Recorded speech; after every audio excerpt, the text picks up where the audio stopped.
Well, thank you for that tremendous introduction, Kigaku-san. And thank you all for welcoming me here today. It's really a privilege and an honor to be here with you, spending this time together, having the opportunity to share space and learn together. I want to begin today by extending my gratitude to my teacher, Roshi Genki Kan, to my Sangha, the Dharma River Sangha and the Zen Garland Order, and to my family, all of whom without any foundation or sense of community I had would vanish. These bodhisattvas shape, sustain, and educate me on an ongoing basis, minute to minute. So the topic of my talk for today, and I'll give you a little bit of a disclaimer. I purport not to have any answers that I'll share, but hopefully we'll come up with a lot of tremendous shared questions. The topic of my talk for today is no separation. And it'll be sort of experiential meandering that we'll step into, which for those who have encountered me before is probably of no surprise. But before I jump into that space, I'm going to ask you all to get comfortable and informal and into the space of life, because life itself is really our zendo. So we'll get in there, we'll breathe a little bit, and we'll have some fun. We'll open up, we'll play, and we'll learn. So there's three topics initially that I'd like to step into and address, and have you open up and hold some space for before we step into the activities that we'll share together. And those three ideas begin with the three marks of existence. And when I think of the three marks of existence, I like to think of them not so much as a place or a means, but as dimensions of our experience that we have the opportunity to encounter on a day-to-day basis. We run into them driving a car, going to the movie theater, eating popcorn, waking up in the morning and making our coffee. Those three marks of existence are anatta, or impermanence, anicca, or interdependence, and dukkha, oftentimes translated as suffering. Translation I don't particularly care for. In this setting, I'll define more along the lines of imperfection, incompleteness, and that sort of nagging gadfly sense of dissatisfaction that comes from like buying the new car and having buyer's remorse that sets in almost the moment you drive it off the lot. The second piece that I would like to open up that we hold on to and that we'll revisit after our activities together is the idea that Zen is a practice of embodiment. When we think about what we do when we step into a zendo, there's a ritual of embodiment, of stepping into the space of our lives that we do in that specific laboratory. Dogen, when he returned from China, shared with us the Fukan Zazenki, giving us a great amount of detail as to the posture, the form and alignment that we take on when we sit on our cushion. I would offer that that form and posture applies not only to how we come into the zendo, the various ritualized ways that we step into that space and engage in practice, but also how we step into the spaces of our life. So I'd like you to hold those thoughts of the three marks of existence, Zen as a practice of embodiment. And then I would like you to engage this notion, or these three other pieces of notions of not knowing, of really stepping into a space and not knowing in that way that's somewhat uncomfortable, but at the same time that opens up all kinds of curiosity, that spurs on that creative energy of the imagination, that really brings you into a sense of engaged presence. And through that presence, engaging with the contexts that we find ourselves in, the ways that we take in information about those contexts, the stories that we start to spin up around our interactions in the past or our projections into the future, the more phenomenological way that we interact with that context as well. And to leverage that not knowing and presence in a way that allows us an opportunity and affordance to step into a space of compassionate action, to engage life as a manifestation of bodhicitta. This is a kind of engagement of living koan practice. For those who practice koan or gongyu in Chinese, gongyu brings along with it this sense of being a public record, a sort of shared opportunity to swim in a pool of shared human experience brought to us from the past into our present, for us to taste. We can discern all of the pieces upon our flavor palette, swimming in that space and learning from it. So what I think these three areas will give us as we step into our activity is the ability to shift across settings, wherever we are at. To give us an opportunity to shift our focus, to narrow or widen our aperture as we step into the spaces of our life, to be able to shift as we encounter various currents or flows in life's river, in Dharma river. So I'd like to bridge us into this space of learning together today by asking you to engage in one of the most powerful, one of the most generative, one of the most creative, one of the most sustaining activities that comes along with being alive. I'm going to ask you to play. Within this space of play, I'm going to give us an opportunity to really encounter these following things, to assume a variety of different perspectives that we might encounter in this space. And you'll see why I say perspectives in a moment. To be able to see how they present as a variety of different realities. Second only to the Avatamsaka Sutra in the multidimensionality that it presents as infinite as the vast net of Indra. And then we're going to get back into an embodied space of the world where everything is interconnected, where everything is constantly changing, where we have the opportunity to flow in this space of no separation. Moving as a part of totality, as a part of the ecosystems we find ourselves in, finding ourselves vanishing as no thing at all in that space. So again, I ask you to be curious, to suspend your judgment, and allow your imagination to shape your reality. All right, enough buildup.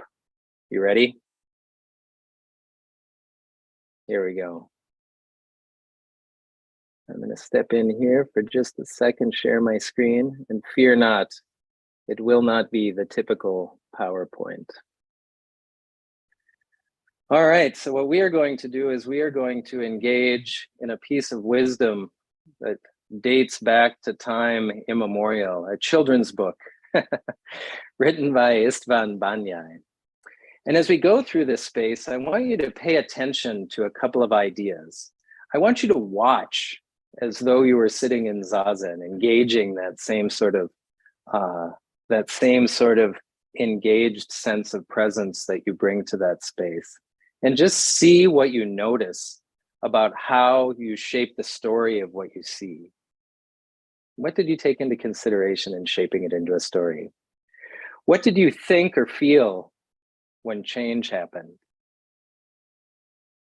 How do you determine how one story is right and one story is wrong? How do you engage and reshape your story? And how does this fit into the space of life? So I realize we won't be able to necessarily have a dialogue inside of this space, but I ask you to allow that inner voice to come forward as I ask these questions and shape a story for you. So here we go. Here's our first image. So take a minute and just take all that in. Imagine what you might see.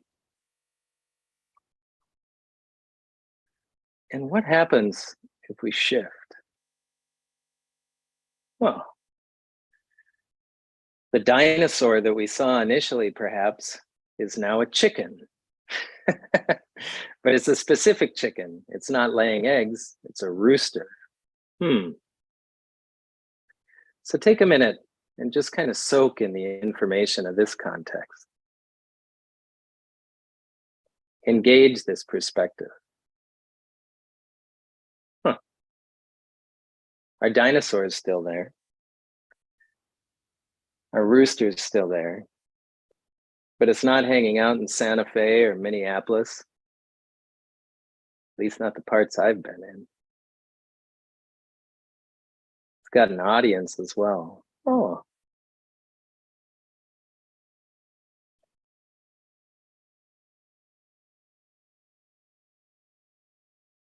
So as our perspective shifts, what happens to our story?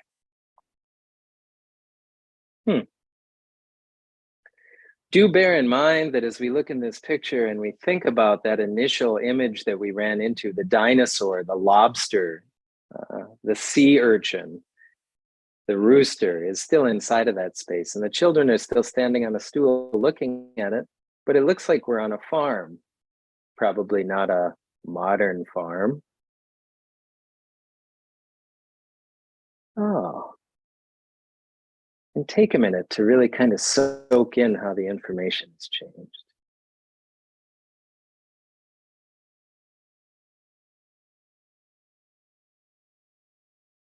Uh-oh.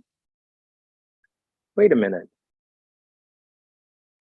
That's not a real farm anymore. What happened? But don't forget, our chicken's still inside of there. Our children are still inside peering out the window. Our aperture has moved. Our perspective has changed.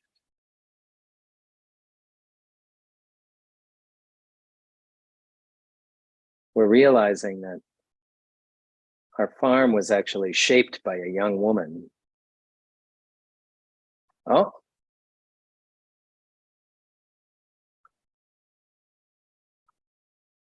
We'll take a moment and settle in just a wee bit more, see what there is to be seen. Huh, what's that up in the corner? That's a bizarre thing to have happen with somebody playing with a farm. Ah, oh, where did my farm go? It's not a farm at all. And it's not even a real rooster. And the little girl, well, she's part of a photograph that's on a magazine. So where am I now? I started off with a dinosaur, a rooster.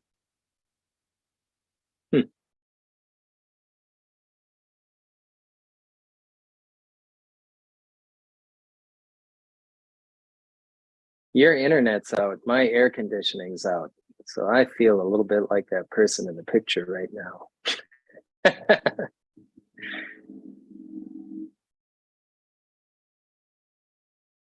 Huh.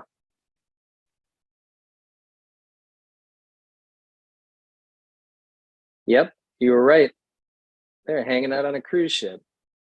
But if we dive down inside, we still have our rooster. We still have our children. There's still a farm. There's still a magazine. We're just forced to rethink our perspective. So now our rooster has become buried deep within layer and layer and layer of recontextualization, still present, but cruising on a cruise ship.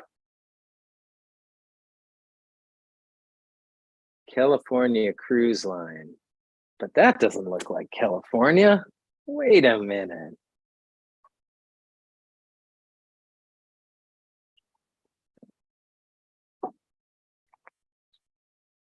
That's a really strange image to have for that bus. Whoa. The cruise ship. Where did our cruise ship go in our magazine? We have to rethink our story.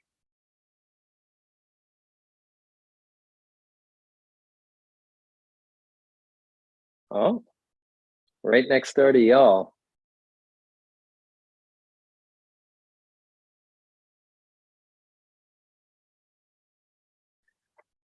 So that picture gives us an opportunity to do a couple of things. It gives us a chance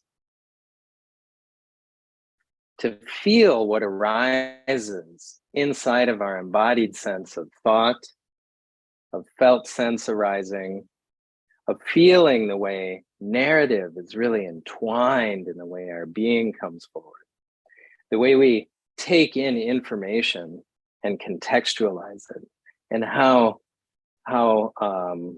minute and rapidly that happens. So probably when I've shown this to people before, there's a variety of people who have the reaction initially of somewhat disbelief and almost a sense of kind of ridiculous laughter that comes forward in checking out all of the changes that happen in that space. And after a while, we notice that we even become habituated to the change. We start to lean into a space of expectation where we allow ourselves the opportunity to step in, shape a context, begin a story, and have the capacity and space to even be wrong. So I'm going to show us one more image that I'd like to walk through that is a piece of art that came up rather impromptu in the middle of a workshop that we were working on some time ago with a group of first responders. So this artwork I took a lot of time on. It took all of like 2.5 minutes drawn on the spot to try to walk through. But I thought, if Zoom gives us an opportunity to feel how a children's book can place me in a space where I feel as though I'm recreating my world in context based on this small amount of information, what if I take and I think about those questions? What did I notice about how I shaped the story of what I was seeing? What sort of habituated ways and activities do I have that I can recognize? And through recognizing, I can gain sort of a sense of empowerment to make choices, to allow for an aperture shift, to allow for flexibility, to allow for other narratives to have a space to move into my life. And what do I think and feel when it shifts, when the context shifts? Well, in something as nominal as Zoom, I can still feel a little bit of unease. Like there's a part of me inside of that space where those shifts happen, where I can feel that unease coming forward. Almost like when you've been sitting for about 40 minutes and you start to feel a foot falling asleep and you're trying to decide whether you should move it or not. Or when you notice that somebody's looking at you when your circles are facing one another and sitting, and you have that one fly that's been moving around on your face, and you've created this whole story around what's going to happen when someone sees you move a finger and move that fly. So how does one story become wrong and one story become right? How do we end up making choices in the spaces of our life? How do we judge without passing judgment? How can we step into these spaces and feel empowered to have some sort of ethic that we step into our lives with? And how can we play an active agency in reshaping this story? So what I did inside of this space was I took a moment and I looked at an average day in the life of Kisho. Just a quick map that I ended up drawing out. And I had some key components, some key parts of my day that happened sort of on a regular basis. And I want to walk through this map really quickly and suggest this as a really interesting activity to do, every so often in the place or in the space of your life, just to see, what is the story you tell about how you live your day to day? And you'll see a little bit more detail and nuance as we walk through this a bit. So when I start my day, I wake up really early. I usually wake up at about, 3:30, 4 o'clock in the morning. And one of the first things that I do before the rest of the world is up, part of me is selfishly wakes up at that time to be able to have space that is entirely mine to come and sit. So that wonderful drawing that looks like a pyramid with like a snowball on top of it, that's actually me meditating. Apologies for the lack of detail. After meditation, I step in and there's a sage ceremony that I do to welcome the day in, It comes from elders from when I was younger as a way that traditionally we welcome in the day. And then after that, I almost certainly have to have one, if not two cups of coffee. So all of that gets to happen in the space of time before I interact with the rest of the world. So then at about 6 o'clock in the morning, it's time to begin to wake up the rest of the house. The story unfolds, another chapter comes forward. Zeus, my beagle, dachshund Rottweiler, has to go outside and go for a walk. He's on a weight loss plan, so there has to be enough time for me to take him for a considerable walk before I go to work. I wake up the rest of my family and I get ready to leave. That's not a Porsche, that's a 1991 Chevy Prism or a bicycle, depending on how you look at the drawing, I guess.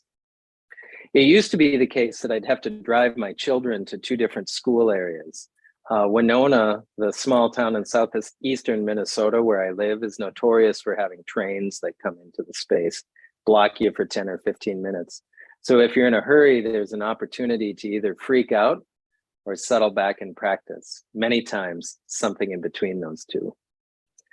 So then once everybody gets to where they needed to be, now Nico, my eldest, can help me drive. So sometimes he takes on that responsibility. I go to work. That flaming W is the insignia of the university where I work at. And when I step into that space, there's a bunch of hat changing that I do. I am an academic advisor. At some points, I play a variety of different leadership and envisioning roles across the campus. I work as an adjunct faculty member. When my day is done there, it goes one of two directions. It's either back to the Zendo or home. The tall one there that you see in the picture is not me, that's Nico. He's 6'5". We're still really amazed as to where that may have come from. Genetics being an entire mystery, but that's another story. So then there's another role shifting that happens. And then usually, you know, at about 8 o'clock, 9 o'clock at night, I make my way back home, and Baishan and I have an opportunity to kind of unpack our day before it comes forward and rolls again. And one of the things that I noticed inside of this space was there was a lot of narratives that came forward and role changing that happened. There's a transition that happens between that personal time that I have in the morning to a family time of engagement. I take on the role of being a father, of being a dog walker, of being a parental Uber driver. And then it shifts again, and there's a transition, a role, a transition, a story, a shifting of narrative, shape-shifting activity that happens in the personal space of my life where I become a professional in a variety of capacities. Sometimes that involves being at a university. Sometimes that involves being in a space where I have a lot more latitude in how I present myself and how I shape that story. And then I come into that home space. And one of the things that I noticed is there's particularly charged places inside of that journey. And it dawned on me that there were places inside of many of the stories that I tell that were off this map, that if I paid attention to those particularly charged places, I had an opportunity to interject a particular sense of presence into those spaces. And I'll elaborate on that just a little bit here. So in the morning, if I don't have the opportunity to sit, it's like the 1980s or 1990s V8 commercials where I feel like I'm completely crooked the rest of the day. Like I can't find a way to be upright. I'm out of balance. I'm off a wheel out of kilter. Dukkha, right? If I don't have time for ceremony or coffee, then when I engage with my family, I'm a different person than I wanted to be in the story. I'm perhaps a little bit more irritable. I don't have as much time. I'm in a hurry to kind of move forward. There's a different way that I end up presenting. And there's an opportunity to feel a bunch of ways inside of that space. And in engaging that space, I find that I have a proclivity, I have a habituated way of being where I feel like I have to be this or that. I have to be centered, or I have to be off-center. I have to be calm, or I have to be frantic. And there's this sort of polemic I put myself on. But there's an opportunity to step in and remove that connector of or. and intersect and, to have that space to accept all of those along the continuum. So I don't have to remain as frantic that I didn't get to meditate in the morning, or that I was out of coffee after my meditation and ceremony. So I wasn't able to have a cup of coffee and kind of ease into the day that way. I can have a way of interjecting in that story and having some agency to open up some space before I end up going to work. So I share that to give us an opportunity in that particular space. I'm going to unshare my screen here. I share that from our Zoom environment, where we feel the power of narrative and the agency that we have in shaping it, and the way that we take data together and we contextualize it into spaces, we place it into buckets. And when those buckets kind of work out with our world and the story we have this sort of illusion of a fluency that comes forward, a sort of ease that comes forward. When it doesn't fit with our story, or when our context is a little bit off, when there's some variables that perhaps we didn't account for, well, then we end up in a space of dissonance or relative dissonance. And there's an expectation of being comfortable or not comfortable inside of that space, as though there's something that needs to be fixed at times. I would challenge us in that space of not knowing, with that ability to be fully curious, with that capacity to be able to lean in and suspend judgment, and to be imaginative in that space, to open up and give ourselves the opportunity to be angry, to be discontent, in the same way that we would be happy, to be frantic in the same manner that we would be calm, to be present, and to have the ability to hold a space that's larger than just the story we want to tell about ourselves, or the hopes of the story we hope somebody else is telling. So I'm going to step back for a sec and revisit that place that we started, and talk a little bit about takeaways from this exercise. So at the beginning, I said that it was important to me that we touch base on the 3 marks of existence, the idea of impermanence, that any context we find ourselves in, we are entwined with inseparably. We are both inseparable parts of those contexts and agents being acted upon inside of them. As such, there's a limit to our agency. However, there's a tremendous capacity to hold that space open and learn, to allow, in a space of ongoing change and dynamic shifting, to be able to hold those pieces, perhaps that aren't that comfortable, and to have an and connector that allows us to see beyond them, to open our hand rather than grasp, and to realize there's a role our perception plays. There's activity that we can have that allows us to shift context. There's a shape-shifting, a very real kind of shape-shifting that happens inside of that space. We have the ability to do a sort of holistic consciousness acrobatics in the way we tell ourselves stories and have the capacity to reshape them. The idea of interdependence, living into that space, realizing it's all us and it's bigger than us. It's built on relationships and interweavings, this experience that we have. I think of that vision of Indra's net, of that infinite net cast across all the universe that we just saw in the recent pictures of Webb's telescope.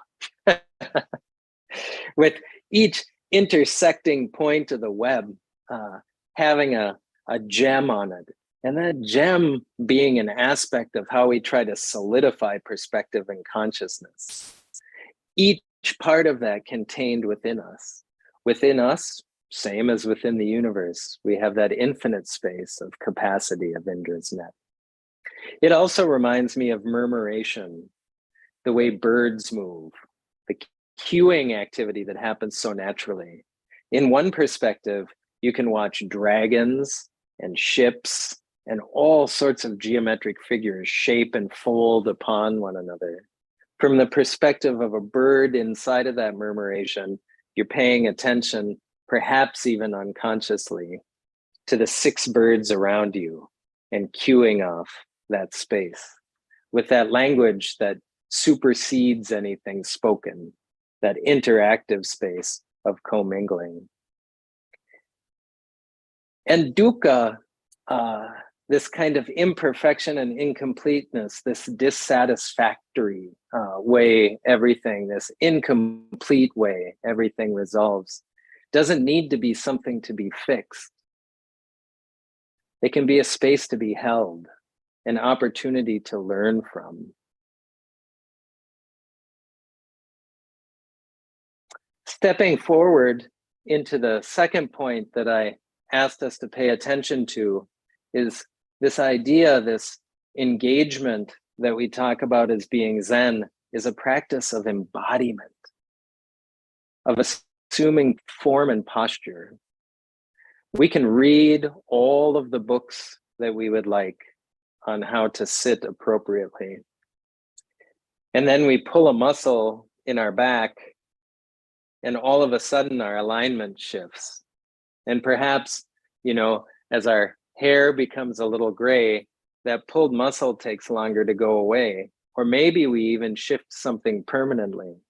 So our structure and alignment has the possibility of changing in a substantial way. Do we hold to our past story and expectation of what worked as form and alignment, of what created a situation of balance? Or do we have capacity to open up that space, to really assess and discern? How does that work in the Zendo? How do you shape your Zendo? What parts come forward through tradition? How does tradition inform the decisions you make into shaping a dynamic and living space? Not something that sits on a bookshelf and waits to be dusted, but something forever moving and breathing forward, something living. And engaging, as I said, this practice of not knowing, this idea of presence, and this compassionate action and service as a way of being, of showing up over and over again. We train ourselves with that and being able to have the capacity to accept our own imperfections, our own flaws inside of the stories we shape and the ways that we weave them for ourselves. We extend that realizing we are not separate from others.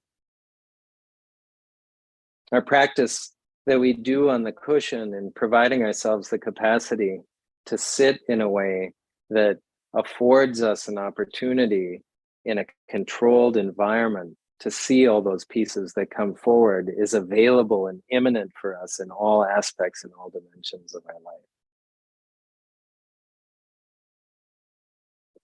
I challenge us to live into that space.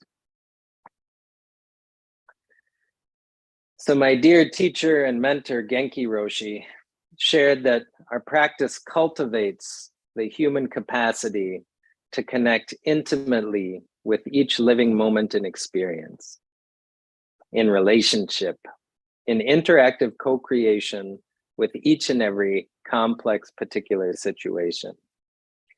Dogen Zenji calls this Shinzo, the ever intimate. Human nature itself is this intimate, unified, interrelatedness of all creation. It's a place of wholeness, a place of salvation and of liberation, manifested through this intimate connection with life, lived moment by moment. In our tradition, in our practice, we describe that as reclaiming the world. And we do that on an ongoing basis. Our practice, Zen practice, should advance human development. We don't separate human development and spiritual development. We don't separate human development from an attention to the ecological, the commitment we have to live responsibly in the larger ecologies of our life. We don't divide sacred and secular. Our life itself is the Zendo and the universe of enlightenment. Zen helps us to be flexible, to be compassionate, and to open heart-mind to our life world. We discover that our lives, moment by moment, are themselves presentations and manifestations of opportunities for development, for meaning, for fulfillment, for realization.